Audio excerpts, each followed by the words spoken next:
नमः संस्कृत मित्रों और आप सभी का स्वागत है मेरे इस चैनल में। हमारा निरुक्त का ये चौथा भाग है। अब इस चौथे भाग में ये जो आप यहाँ पे देख रहे हैं, मूर्तम स्वत्वभूतम सत्वानामभिर्वृज्या पंक्ति इति, कि मूर्तम मूर्तम मतलब सत्व से तात्पर्य है। ठीक है। इसमें जो ये तात्पर्य है इस पंक्ति का अर्थ ये कहता है कि कभी कभी क्या होता है कि जो भाव अर्थात जो क्रिया होती है वो सत्व अर्थात संज्ञादि नामों से भी क्या होती है, व्यवहृत होती है। कि संज्ञा नाम से भी क्या होती है, प्रकट होती है। ऐसा नहीं कि क्रिया हमेशा ही क्या रहेगी, क्रिया अर्थात भाव में रहेगी आख्यात रूप में। उसका भी रूप क्या होता है, परिवर्तन हो जाता है उसका रूप।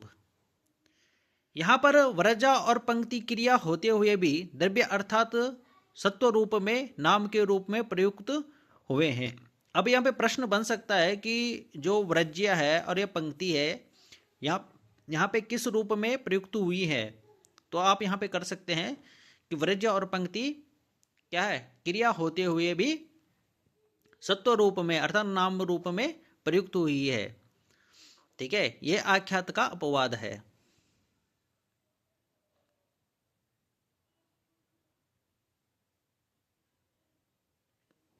आगे देखिए, यहाँ पे देखिए सत्व या वस्तु का वर्णन। ठीक है, सत्वोपदेश निरूपणम अधः इति सत्वानाम उपदेशः, कि सभी द्रव्यों का अर्थात सत्वों का उपदेश कथन इस सामान्य शब्द से होता है।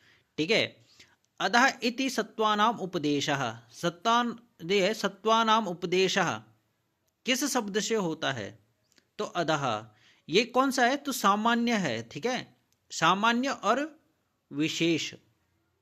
ठीक है, तो सामान्य रूप से सत्व जो है उसका उपदेश किस शब्द से होता है, तो अधः शब्द से होता है। और अधः का अर्थ होता है यह।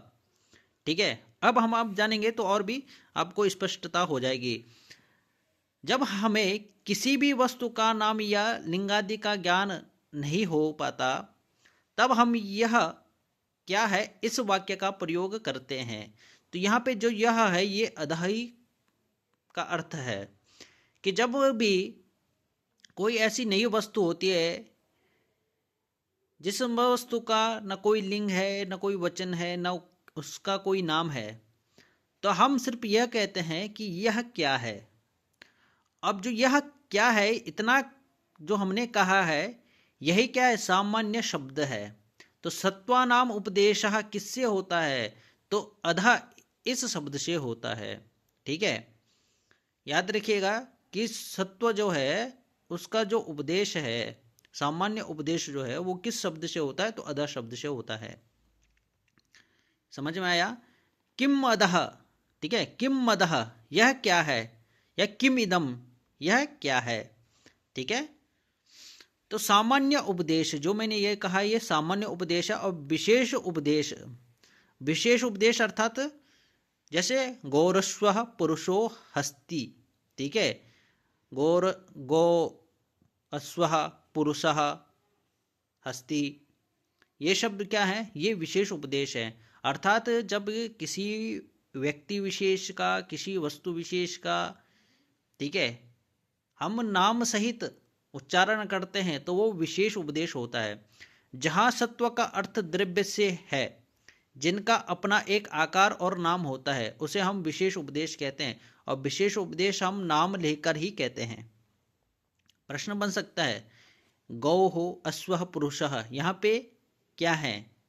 ठीक है, तो विशेष उपदेश हैं। ठीक है, जिनका एक अपना नाम होता है। आगे चलिए, अब है भाव या क्रिया का वर्णन। भावोपदेश निरूपणम, भाव उपदेश निरूपणम, इसमें भी सेम वही है जैसे सामान्य उपदेश और विशेष उपदेश। उसे भाव का भी क्या होता है, सामान्य उपदेश और विशेष उपदेश होता है। भाव अर्थात क्रिया, भवतीति भावस्य, माने क्रियाओं का सामान्य लक्षण भवती इस शब्द से होता है। क्रियाओं का सामान्य लक्षण किससे होता है, ये देखिए। ठीक है, जो क्रिया है उसका सामान्य जो लक्षण है वो किस शब्द से होता है, तो भवती अर्थात होता है। तो भवती शब्द से होता है, यह तात्पर्य है। ठीक है। अब यहाँ पे देखिए कैसे, तो स्पष्टता हो जाएगी। जब कोई कुछ कर रहा हो, हम साधारणतः यही प्रश्न कर बैठते हैं कि किम भवति, क्या हो रहा है। इस प्रकार से भवति हो रहा है, यह सब क्रियाओं का सामान्य लक्षण है। ठीक है। इस प्रकार से जो भवति जो शब्द है, ठीक है, हो रहा है, यह अर्थ प्रकट करता है। तो यह क्या है, यह क्रियाओं का क्या है, सामान्य लक्षण है। अब विशेष लक्षण क्या है, तो विशेष माने क्रियाओं का विशेष लक्षण क्या, तो आस्ते शेते व्रजति तिष्ठति थी। ठीक है। कहने का तात्पर्य यह है कि जब हम क्रिया, कोई ऐसी क्रिया होती है, ठीक है, जिसका कोई क्या होता है, विशेष अर्थ होता है। जैसे हमें काम का पता है, ठीक है, जिस क्रिया में क्या होता, काम का पता हो हमें। अब जैसे कहने का तात्पर्य है कि जब क्रिया स्पष्ट हो जाती है, तब वो क्या है, तो वो विशेष शब्द का प्रयोग करते हैं, विशेष शब्दों का प्रयोग करते हैं। जब हमें क्या होती, क्रिया स्पष्ट हो जाती है, ठीक है, काम का पता होता है। ये कहने का तात्पर्य है कि काम का पता होता है। जैसे बैठता है, व्रजति जाता है, शेत सोता है, तिष्ठति ठहरता है, भवति होता है, और भवति में पता ना होता है। अब हमें क्रिया का पता है ना कि वो सो रहा है, एक व्यक्ति वो क्या कर रहा है, सो रहा है, वह जा रहा है, व्रजति वह जा रहा है। क्यों जा रहा है, कि वह विद्यालय जाएगा, वहां पढ़ाई करेगा, इसलिए विद्यालय जा रहा है। सो रहा है क्योंकि वो क्या है, उसे नींद आ रही है, वो सो रहा है। तो यहाँ पे क्या है, हमको क्रिया स्पष्ट हो जाती है, लेकिन भवती शब्द से नहीं होती। भवती माने हो रहा है। ठीक है। अब आप यहाँ पे प्रश्न ये भी उठा सकते हैं कि यार कुछ भी तो हो सकता है, वो काम कर रहा है, वो काम चल रहा है, काम हो रहा है। ठीक है। तो इस प्रकार से आप प्रश्न उठा सकते हो। ठीक है। लेकिन भवती शब्द से हमें क्या होती है कि उस क्रिया का, उस काम का हमें स्पष्टता नहीं हो पाती है। अब जैसे कि उदाहरण के लिए मैंने कहा एक बालक है और वह बैठ रहा है, नीचे बैठ रहा है। ठीक है।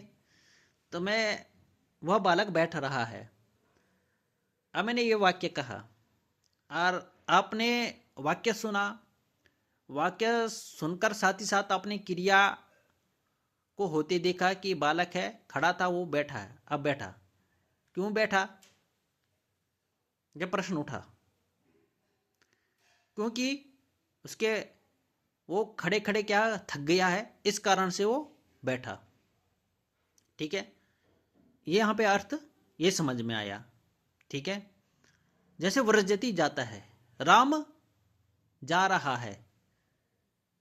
ठीक है। क्यों जा रहा है, तो मार्केट में कुछ काम होगा, या विद्यालय में कुछ काम होगा, या कुछ और भी हो सकता है। तो इसलिए वो क्या है, जा रहा है, अपने किसी उद्देश्य की पूर्ति के लिए वो जा रहा है। ये काम स्पष्ट हो रहा है इस क्रिया के द्वारा।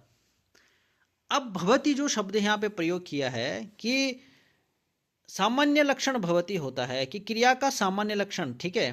कि जब कोई कुछ कर रहा हो, हम साधारणतः यही प्रश्न कर बैठते हैं। जब कोई कुछ कर रहा हो, ता हम क्या करते हैं, साधारणतः यह प्रश्न करते हैं, किम भवती, क्या हो रहा है। भवती हो रहा, यह शब्द क्रिया का सामान्य लक्षण है। ठीक है।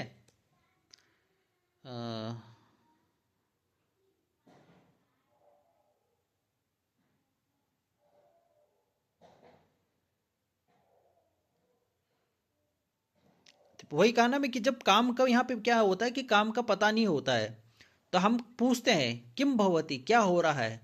तब प्रत्युत्तर मिलता है हमें कि हम ये काम ये कर रहे हैं, ठीक है, हम ऐसा कर रहे हैं, हम क्यों कर रहे हैं ऐसा, उसका प्रत्युत्तर मिलता है। इस कारण से किम भवति यहाँ पे ये सामान्य लक्षण हो जाता है। जैसे कि यहाँ पे देखिए सामान्य विशेष, अधः गाय, अधः मतलब यह वह, ठीक है, और विशेष क्या है, गाय घोड़ा आदि नाम सहित। भाव भवति होता है और विशेष क्या है, बैठना सोना जाना इत्यादि। सत्व के सामान्य उपदेश के लिए किस शब्द का प्रयोग किया जाता है, तो अधः शब्द का प्रयोग किया जाता है, ठीक है। सत्व से क्या अभिप्राय है, तो द्रव्य या वस्तु, ठीक है, सब सत्व से क्या अभिप्राय है, द्रव्य या वस्तु या फिर नाम, ठीक है। किम इदम या किम इदः, यह क्या है, यह प्रश्न किस निरूपण के अंतर्गत आता है, तो सत्वोपदेश के, ठीक है, सत्वोपदेश है। प्रश्न पूछा जा सकता है किम किम इदम या किम इदः, यह प्रश्न किस निरूपण के अंतर्गत आता है, तो सत्वोपदेश के। क्रियाओं का सामान्य लक्षण क्या है, भवति होता है, हो रहा है। भावोदेश भावोपदेश के उदाहरण है व्रजति शेते आदि, ठीक है, ये भावोपदेश के उदाहरण हैं। जब भाव क्रिया या मूर्त रूप धारण कर सत्व की शक्ल में आता है तो वह किन विशेषताओं से युक्त हो जाता है, तो लिंग संख्या वचन से, ठीक है। तो ये कुछ प्रमुख प्रश्न थे। आपको वीडियो कैसी लग रही है कमेंट करके जरूर बताएं। मैं कोशिश कर रहा हूँ जितना हो सके उतना आपको स्पष्टता हो सके, ठीक है। धन्यवाद।